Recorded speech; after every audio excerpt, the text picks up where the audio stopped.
तुमने जंगली जानवरों को लोगों पर हमला करते तो देखा होगा, लेकिन हमारी आज की कहानी में इसका एकदम उल्टा है। कहानी की शुरुआत होती है एक जू से, जहाँ कुछ शिकारी ने घुसकर एक शेर के बच्चे को चुरा लिया। उस बच्चे को पिंजरे में कैद करके एक हवाई जहाज में ले जाया जा रहा था। इसके बाद हम देखते हैं 25 साल की लड़की एल्मा को, जो पियानिस्ट बनना चाहती है। उसे जानवर बहुत पसंद है। एक दिन वो आइलैंड पर घूमने जा रहे थे। असल में वह आइलैंड उसके दादा का था। उसके दादा ने कई साल पहले उसे गोद लिया था और अब उनकी मौत के बाद आइलैंड एलो को विरासत में मिला है। आइलैंड पर अंकल जो ने उसका स्वागत किया। वहाँ पर एक सुंदर सा घर था। उसने फैसला किया कि वो आज की रात इसी आइलैंड पर गुजारेगी। रात के समय अपने दादा की वीडियो देखकर एल्मा का दिल भर आया। एक वीडियो में उसके दादा ने बताया कि स्नो नाम की एक मादा भेड़िया कुछ साल पहले अनजाने से इस आइलैंड पर आ गई थी और समय के साथ उन दोनों में गहरी दोस्ती हो गई। दादा ने एल्मा से कहा कि वो स्नो को ढूंढकर उससे दोस्ती कर ले। उसी रात शेर के बच्चे को प्लेन में ले जाया जा रहा था। बेहद मौसम खराब की वजह से उसी आइलैंड पर क्रैश हो गया। क्रैश की आवाज सुनकर एल्मा डर गई। उसने बाहर जाकर देखा तो उसे कुछ नहीं दिखाई दिया, क्योंकि आइलैंड बहुत बड़ा था। अगली सुबह चार्ल्स और एली नाम के दो नौजवान वहां पर आए। उन्होंने स्नो को कैद करने के लिए एक जाल बिछा दिया। असल में वो भेड़िए पार्क के मालिक थे। उसके लिए स्नो को पकड़ ले जाना चाहते थे। कुछ देर बाद स्नो जाल में फंस गई, लेकिन वो अपनी सूझबूझ से चार्ल्स और एली के आने से पहले ही वो जाल काट कर भाग गई। फिर वो आइलैंड के दूसरे छोर पर जा पहुंची। उसकी मुलाकात वहीं एल्मा से हो गई। पहले तो एल्मा घबरा गई थी, लेकिन फिर उसने अपनी दादा की बात को याद किया। कुछ देर बाद एल्मा प्लेन क्रैश की जगह पर पहुंची। खुशकिस्मती से शेर के बच्चे को कोई चोट नहीं लगी। शेर का बच्चा पक्षी के घोंसले में गिर गया था, लेकिन पक्षी ने उसे नीचे धक्का दे दिया और इसके बाद वो सीधा जाकर एल्मा की गोद में जा गिरा। एल्मा उसे अपने साथ घर ले आई। उसी वक्त स्नो भी अपने छोटे बच्चे के साथ घर में आ गई। तीन प्यारे जानवर देखकर एल्मा बहुत खुश हुई। उसने तुरंत अंकल जो को बुलाया, लेकिन उन्होंने एल्मा से कहा कि इन खतरनाक जानवरों को घर में रखना ठीक नहीं है। तुम्हें इन्हें जू वाले को दे देना चाहिए। अंकल ने यह भी बताया कि शेर के बच्चे को ढूंढते हुए जू वाले जरूर वहां पर आएंगे, और हुआ भी बिल्कुल वैसा ही। अगले दिन एनिमल कंट्रोल वाले वहां पर पहुंच गए। वो जानते थे कि वो कितने बेरहम होते हैं, इसलिए उसने फैसला किया कि वो उन्हें जानवरों के बारे में कुछ नहीं बताएगी। उसने झूठ बोल दिया कि उसने किसी शेर के बच्चे को नहीं देखा, और घर लौटकर उसने देखा कि स्नो अपने बच्चे के साथ साथ शेर के बच्चे को भी दूध पिला रही थी। उसने बेहद खुशी हुई, क्योंकि अब स्नो दोनों बच्चों का ख्याल रख रही थी। जैसे जैसे दिन बीतते गए, दोनों बच्चों में गहरी दोस्ती हो गई। एल्मा ने भेड़िए के बच्चे का नाम जैक रखा और शेर के बच्चे का नाम ड्रीमर। उधर अंकल जो को कुछ चिंता होने लगी, ये जंगली जानवर एल्मा को कोई नुकसान ना पहुंचा दे। लेकिन इसी तरह कुछ महीने गुजर गए और अब दोनों बच्चे थोड़े बड़े हो चुके थे। एल्मा उन्हें आइलैंड पर घुमाने ले जाती थी और अपने दादा की मनपसंद जगह पर उनके साथ खेलती थी। बदकिस्मती से एक दिन जब एल्मा पियानो के ऑडिशन में गई थी, तो पीछे से भेड़िए पार्क वाले आइलैंड पर घुस गए। इस बार वो स्नो को कैद करके अपने साथ ही ले गए। उधर एल्मा का सिलेक्शन भी हो गया था। वो बेहद खुश थी, लेकिन जब वो घर लौटी तो उसके होश उड़ गए। उसके घर का सारा सामान बिखरा हुआ था, क्योंकि दोनों बच्चे भूख की वजह से परेशान हो गए थे।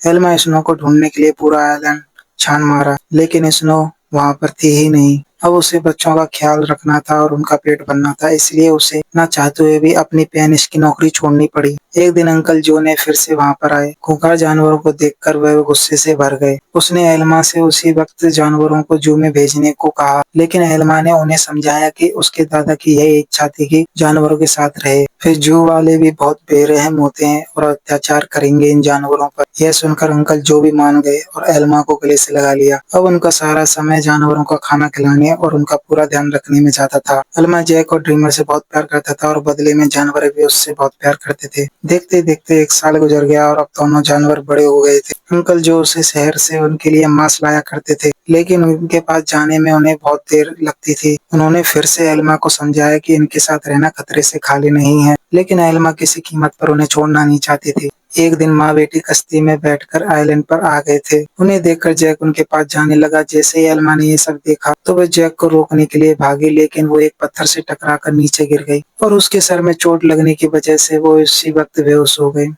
और वो माँ बेटी ये सब देख नहीं पाई और वापस कश्ती में बैठकर चली गई। कुछ ही देर में जैक और ड्रीमर एल्मा के पास आए और उसे उठाने की बहुत कोशिश की। कोई फायदा नहीं हुआ। वो कई घंटे तक जोर जोर से आवाजें लगाकर मदद के लिए पुकारते रहे, लेकिन कोई नहीं आया। जल्द ही रात हो गई और दोनों जानवर एल्मा से सटकर बैठ गए। पूरी रात जागकर एल्मा को गर्माहट दी। अगली सुबह जो ने एल्मा को कई बार कॉल की, लेकिन कोई जवाब न मिलने पर वो समझ गए कि कुछ तो गड़बड़ है।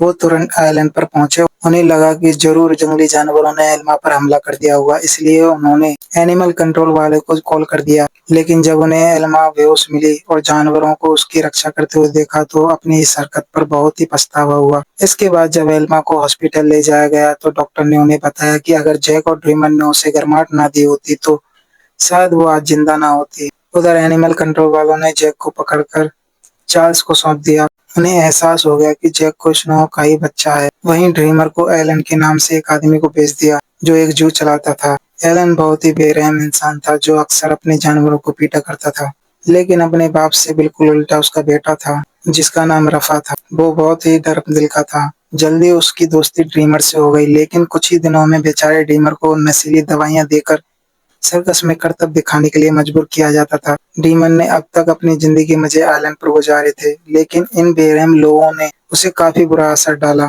रफा अक्सर उसके पास शांत करके जाया करता था। उधर हॉस्पिटल में एल्मा होश में आते ही जैक और ड्रीमर के बारे में पूछने लगी। अंकल जो ने भारी दिल के साथ उसे सच सच बता दिया। जैसे एल्मा हॉस्पिटल से बाहर आई तो वो सीधा एनिमल कंट्रोल के दफ्तर में जा पहुंची। उसे पता चला कि जैक को भेड़ियों के पार्क में भेज दिया है और ड्रीमर को उन्होंने एक सर्कस ग्रुप को दे दिया था।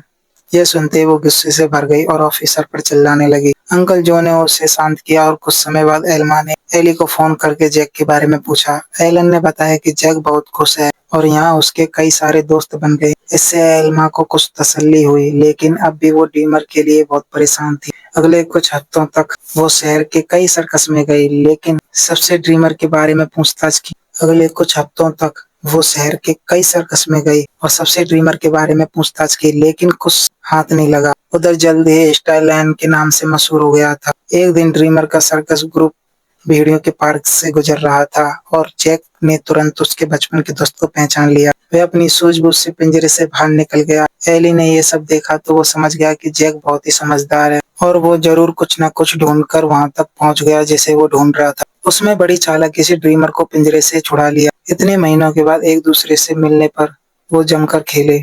सर्कस वाले को ड्रीमर के भागने का पता चला तो वह गुस्से से बेहोश करने वाली बंदूक निकाल ली। उसके बेटे रफा ने उसे रोकने की बहुत कोशिश की, लेकिन सर्कस वाले ने उसकी एक भी ना सुनी। ड्रीमर को ढूंढने एलन के साथ चल पड़ा। एलन ने एली को भी ड्रीमर के बारे में बताया। अब वो समझ गया था कि जैक और ड्रीमर दोनों साथ ही हैं। इसी वजह से पूरे शहर में हाई अलर्ट जारी कर दिया गया। सब कुछ बताया और कहा कि एनिमल कंट्रोल वाले दोनों जानवरों के पीछे पड़े हैं। यह सुनकर एल्मा घबरा गई, लेकिन एली ने बताया कि उन्होंने जैक के शरीर में ट्रैकर फिट किया है। जैक और ड्रीमर की आखिरी लोकेशन एक जंगल के आसपास से मिल रही थी। अब एल्मा और एली मिलकर जानवरों को ढूंढने का फैसला किया। उधर दोनों जानवर शहर में खुलेआम घूम रहे थे, इसलिए पुलिस उन्हें शूट एंड साइट का ऑर्डर दे दिया। बाद में दोनों जानवर फिर से जंगल में पहुंच गए, जहां एलन और रफा ने उन्हें देख लिया। सर्कस वाले ने ड्रीमर पर अपनी बंदूक से हमला कर दिया, लेकिन उसी वक्त जैक बीच में आ गया और अपने दोस्त के बदले में खुद गोली का शिकार हो गया। उसी वक्त वो बेहोश हो गया, जबकि ड्रीमर को वहां से भागने का मौका मिल गया। उसके भाग जाने के बाद रफा ने तुरंत जैकेट हटाकर उसे दवाई दे दी, जिससे बेहोशी की गोली का असर खत्म हो जाए। कुछ देर बाद बाप बेटा एक बार में पहुंचे और एली और एल्मा भी एक ट्रैकर के जरिए उन तक पहुंच गए। एलन ने उससे कहा कि उसके पास कोई ट्रैकर वगैरह नहीं है और उन्हें बाहर भेज दिया। लेकिन समझदार रफा ने बाथरूम का बहाना बनाकर एली और एल्मा को सब सच सच बता दिया। वो उन्हें जंगल में ले गया, जहां आखिरकार उन्हें ड्रीमर मिल गया। इसके बाद ड्रीमर उन्हें झोपड़ी में ले गया, जहां जैक आराम कर रहा था। लेकिन तभी उन्हें पुलिस के आने का शक हुआ तो एल्मा ने दोनों जानवरों को खुफिया रास्ते से भगा दिया। अब आइलैंड तक पहुंचने के लिए उन्हें नदी पार करना था। पुलिस से बचने का एक ही रास्ता था, लेकिन वहां कोई कश्ती नहीं थी, इसलिए उन्हें तैर कर जाना था। उसी वक्त वो सभी फुर्ती से तैरने लगे, लेकिन ड्रीमर पानी से डरता था। एल्मा ने उसे हिम्मत देने की बहुत कोशिश की, लेकिन ड्रीमर वापस जंगल की ओर मुड़ गया। जैसे ही जैक और एल्मा तैर रहे थे, उन्हें बंदूक चलने की आवाज सुनाई दी। इसका मतलब यह था कि ड्रीमर अब इस दुनिया में नहीं रहा। आइलैंड पर पहुंचकर एल्मा फूट फूट कर रोने लगी, लेकिन ड्रीमर अचानक उसके सामने आ गया। असल में वो जंगल में पुलिस वालों को भड़काने के लिए गया था। उसे जिंदा देखकर सभी खुशी से झूम उठे। आखिर एल्मा ने जैक और ड्रीमर को लौटने की खुशी में पार्टी में सबको अपने प्यारे जानवरों की कहानी बताई, जिससे दिल भर गया। और वो तीनों खुशी-खुशी एक साथ रहने लगे।